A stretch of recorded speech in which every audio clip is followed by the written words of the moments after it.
अभी हमारे साथ जिला हाथरस की उद्यान अधिकारी अनीता जी हैं। मैडम, बहुत बहुत स्वागत है आपका। धन्यवाद। मैं ये चाहता हूँ कि आपके क्षेत्र में इस बार आलू को लेकर के इस समय जो है आज दिनांक 3 फरवरी को सेकेंड अंतर्राष्ट्रीय कृषि सम्मेलन किया गया है।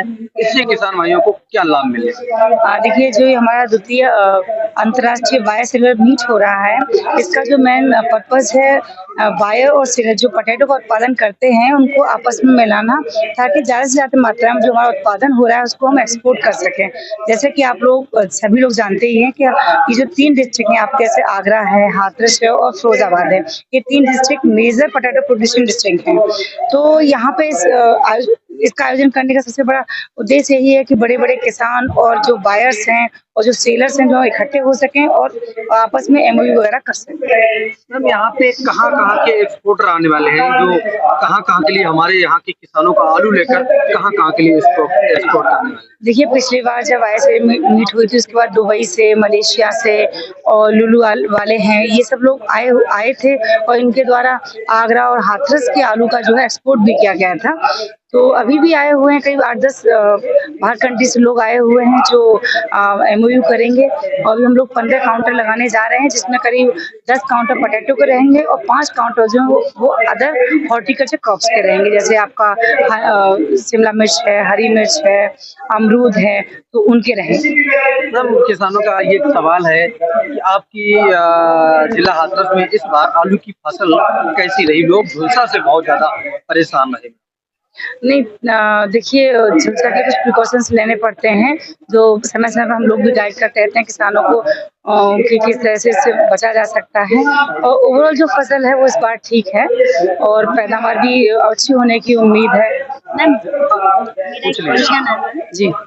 लास्ट ईयर भी हुआ था अपने पास बोलिए। मैम, मतलब कि ये पहली बार हुआ था, तब कितना एक्सपोर्ट किया था?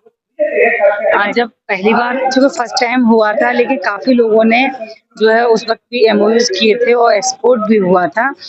लेकिन सबसे बड़ी समस्या एक्सपोर्ट में आती है कि जो एक्सपोर्ट लेने वाली कंपनियां होती हैं उनको क्वालिटी का प्रोडक्ट नहीं मिल पाता है। तो इस आयोजन का मेन फोकस ये भी है कि हम कृषक भाइयों को ये भी बताएं कि भाई आपको ज्यादा उत्पादन तो करना ही है, साथ में क्वालिटी पूर्वक उत्पादन करना है कि जो उनके पैरामीटर्स हैं एक्सपोर्ट करने के उसको फुलफिल कर सकें। मैम, तो मतलब या तो अभी तो फार्मर्स को बताया ही नहीं है कि क्या पैरामीटर्स है, फसल तो रेडी भी हो गई। अगर ऐसा होता कि पहले से बताए होते, अगर कुछ प्रोग्राम रखा होता उनको पैरामीटर्स बताने के। नहीं मैम, बताया जाता है और सभी जितने हमारे प्रगतिशील कृषक हैं सब संज्ञानित रहते हैं।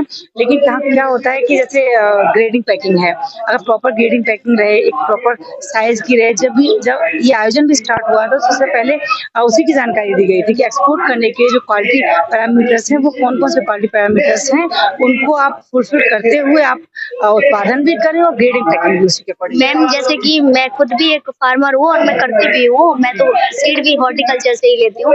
तो मतलब ग्रेडिंग मुझे लगता है कि समझाबाद और ये जो हमारा हाथरस और ये जो है क्षेत्र, यहाँ पे ग्रेडिंग 5 ग्रेडिंग होती है। जी बिल्कुल। तो फिर ग्रेडिंग का तो इशू नहीं होना चाहिए ना उनको लेने में?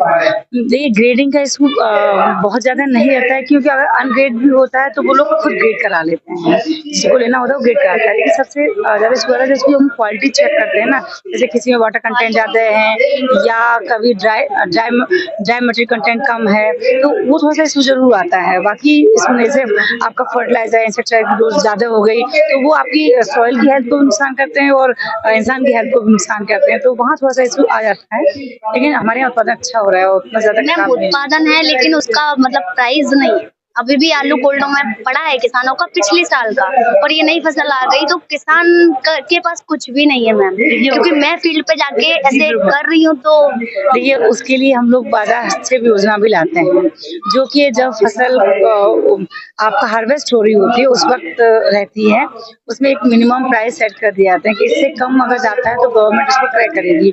इससे डेफिनेटली किसानों को फायदा होता है कि उससे लो प्राइस नहीं जाता है। हाँ, ये समस्या तो है, मैं भी इसको मानती हूँ कि जब उत्पादन ज्यादा हो जाता है तो रेट बहुत कम मिलते हैं। इसके लिए एक सबसे अच्छा तरीका है कि हमारे कृषकों को या उद्यमियों को प्रोसेसिंग पे भी जाना चाहिए।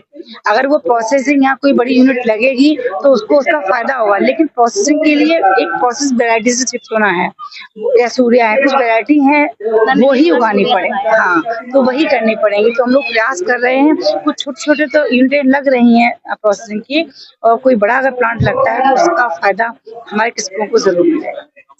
मैम, आपने अपनी 2024 में जिला हाथरस में कितने नए कुल्लू का निर्माण हुआ? 2024 तो भी स्टार्ट हुआ है, लेकिन 23 में देखा जाए तो करीब 7-8 कोल्ड स्टोर नए बने। हाँ, टोटल कितने कोल्ड स्टोरेज?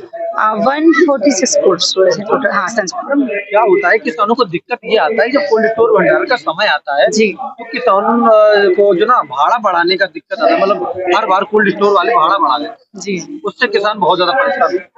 देखिए, पिछली बार चूंकि रेट बहुत कम थे आलू के, तो उसमें हम लोग पिछली बार स्ट्रिक्टली डीएम साहब के साथ बैठक कराई थी, जिसमें कृषक भी थे और सीपीओ स्वामी भी थे, और चूंकि हमारे एपीसी सर के भी निर्देश थे, तो हम लोगों ने इस बात पे सहमति बनवा दी थी कि के रेट नहीं बढ़ाए जाएंगे। तो पिछले 2023 में भाड़े के रेट नहीं बढ़े, जो 22 में लिए गए थे वही रेट 23 में लिए गए। क्योंकि जो कोल्ड स्टोर का भाड़ा बढ़ाने के लिए कोल्ड स्टोर अधिनियम 1997 की बात है, तब से लोग स्वतंत्र हो गए हैं, खुद बढ़ाते हैं। तो हम लोग उनको फोर्स नहीं कर सकते, लेकिन हम म्यूचुअल आपस में लोग सहमति जरूर करवा लेते हैं। हाँ, कि कम बढ़ाएं, वो आपसी सहमति पे रहता है, तो हम उसको कंट्रोल नहीं कर, हम लोग स्ट्रिक्टली फोर्सली उसको रोक नहीं सकते, लेकिन हाँ आपस में समझौता करा सकते हैं कि भाई इतने तक ही आप रखें, और जितना वो लिख के देगा उससे ऊपर नहीं लेते सकते। इस बार किसानों का ये मानना है कि हर साल की अपेक्षा से इस बार आलू की फसल में उत्पादन बहुत कम हुआ है आपके हाथरस में, आगरा में। नहीं, अभी तो यील्ड आई नहीं है, अभी प्रोडक्शन आया नहीं है, और इस बार भी अच्छा प्रोडक्शन के बारे में ये थोड़ा प्रोडक्शन में कोई दिक्कत नहीं है। प्रोडक्शन पिछली बार भी बहुत ज्यादा था और प्रोडक्शन इस बार भी बहुत अच्छा है। तो लोगों का कहना झुलसा से प्रोडक्शन 30% गया है। नहीं, थोड़ा बहुत वो तो रहेगा ही ना, मौसम है, अभी मौसम के अकॉर्डिंग कोई कुछ नहीं कर सकता। तो अभी हमारे साथ में जिला आगरा जिला के अधिकारी जी भी, अंशिता जी, तो इनका बहुत बहुत धन्यवाद। देखिए, यूपी में लगभग 7 लाख हेक्टेयर में आलू की खेती होती है और 242 लाख टन से ज्यादा हम लोग आलू पैदा करते हैं। देश में नंबर 1 पे है। कभी कभी वेस्ट बंगाल ऊपर होता है और हम लोग नंबर 2 पे होते हैं, लेकिन बहुत बड़ी क्वांटिटी में यहाँ पे आलू पैदा होता है। तो इस तरह की मीटिंग्स का मकसद ये है कि एक्सपोर्ट को बढ़ाया जाए और प्रोसेसिंग से जो लोग जुड़े हुए हैं उनके प्लांट को यहाँ पर लाया जाए। मनोज, उत्तर प्रदेश में आलू अनुसंधान केंद्र की बात करेंगे और श्रीराम उसको 10 हेक्टेयर में खोला जाएगा, वो कितना फायदेमंद साबित होगा? वो तो गेम चेंजर होगा बिल्कुल। और इंटरनेशनल सेंटर ऑफ पोटैटो, उसकी जमीन उनके नाम से कर दी गई है। मेरी कल ही बात हो रही थी वहाँ पे, अब वहाँ कैबिनेट नोट सर्कुलेट हो रहा है उनका, और अगले 2-3 हफ्ते में ही आ जाएगा। तो जो पेरू में इंटरनेशनल पोटैटो सेंटर है, वो जब यहाँ आएगा तो अमूलचूल परिवर्तन आपको आलू की खेती में इस इलाके में देखने को मिलेगा।